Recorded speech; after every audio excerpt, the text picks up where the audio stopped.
Ya, semua industri di negara kita dituntut terus meningkatkan komponen lokal atau disebut juga sebagai tingkat komponen dalam negeri atau TKDN.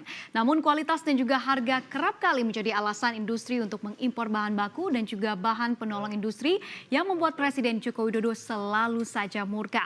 Tak terkecuali di sektor hulu migas kita yang tingkat pencapaian TKDN-nya mandek dan tak pernah capai target. Lebih lanjut saya ulas untuk Anda pagi hari ini di Migas Belum Merah Putih.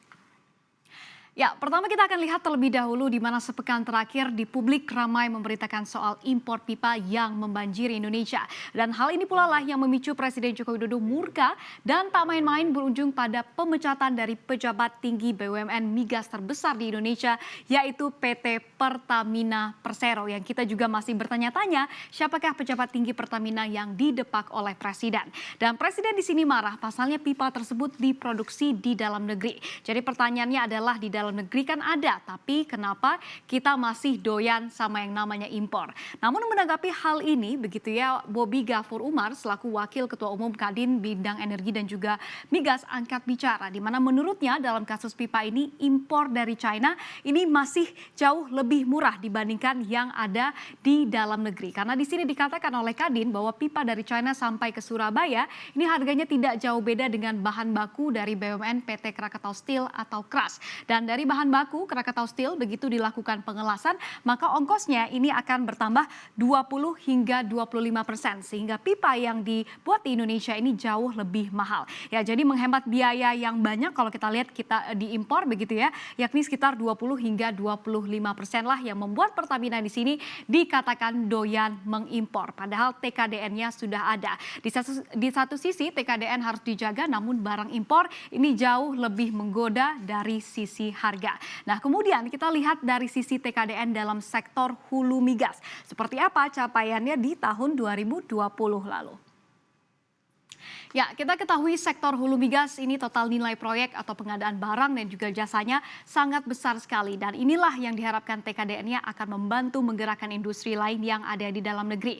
Dan lagi-lagi di sektor hulu migas ini pun TKDN-nya tidak mencapai target dan tidak pernah mencapai target, di mana Kepala Divisi Pengelolaan Pengadaan Barang dan juga Jasa dari SKK Migas, Erwin Suryadi menjelaskan bahwa realisasi TKDN pada tahun 2020 kemarin ini adalah sebesar 3 miliar dolar Amerika Serikat, atau kalau kita konversikan ke rupiah, maka realisasi TKDN di 2020 ada di 45 triliun rupiah. Atau kalau dalam persentase kita lihat angka ini, begitu ya, realisasinya ini mandek di kisaran 53 hingga 55% dalam beberapa tahun terakhir. Sedangkan target yang dipatok ini ada di kisaran 56%.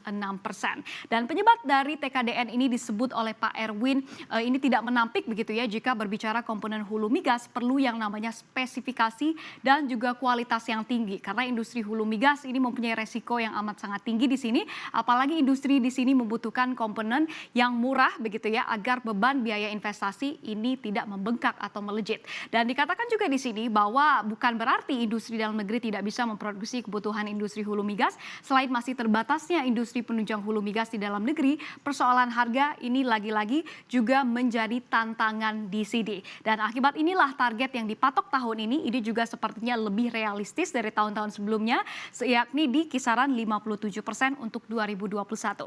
Nah, lantas seperti apa lebih detailnya terkait dengan target yang dipatok di tahun 2021 ini, kita lihat di slide berikut ini. Nah, pertama kita akan lihat untuk total nilai investasi tahun 2021 ini diperkirakan mencapai 12,78 miliar dolar Amerika Serikat, atau secara angka ini dengan 168 triliun rupiah begitu ya. Dan adapun besaran nilai pengadaan barang dan juga jasa untuk tahun ini diperkirakan akan mencapai 6,07 miliar dolar Amerika Serikat. Dan dengan target TKDN yang tadi di 57% begitu ya, maka pengadaan barang dan juga jasa kalau kita lihat nilainya untuk yang komponen lokal tahun ini diperkirakan mencapai 3,6 miliar dolar Amerika Serikat, atau kalau kita rupiahkan ini ada di 50,5 triliun rupiah. Nah, artinya ditargetkan 50,5 triliun dari target ini dapat diserap oleh industri tanah air yang pastinya dapat mendongkrak ekonomi dan juga sektor industri kita. Nah, namun Kadin menilai di sini bahwa seharusnya angka ini bisa lebih besar lagi, di mana kita ketahui sektor migas ini perputaran duitnya sangat besar dan sangat kencang sekali. Nah, seperti apa harapan Kamar Dagang dan juga industri terkait dengan hal ini, kita lihat di slide berikutnya. Ya, Bobi Gafur Umar, Wakil Ketua Umum Kadin Bidang Energi dan juga Migas menyatakan peningkatan TKDN ini harusnya bisa dilakukan di proyek kilang yang digarap oleh PT Pertamina Persero, di mana katanya ada 5 hingga 6 proyek kilang baik pengembangan atau Refinery Development Master Plan maupun pembangunan baru atau Grassroots Refinery yang menghabiskan anggaran diproyeksikan begitu ya, ini mencapai 50 hingga 65 miliar dolar Amerika Serikat atau setara angka ini kalau kita rupiahkan sangat fantastis sekali, yakni di 800 triliun rupiah.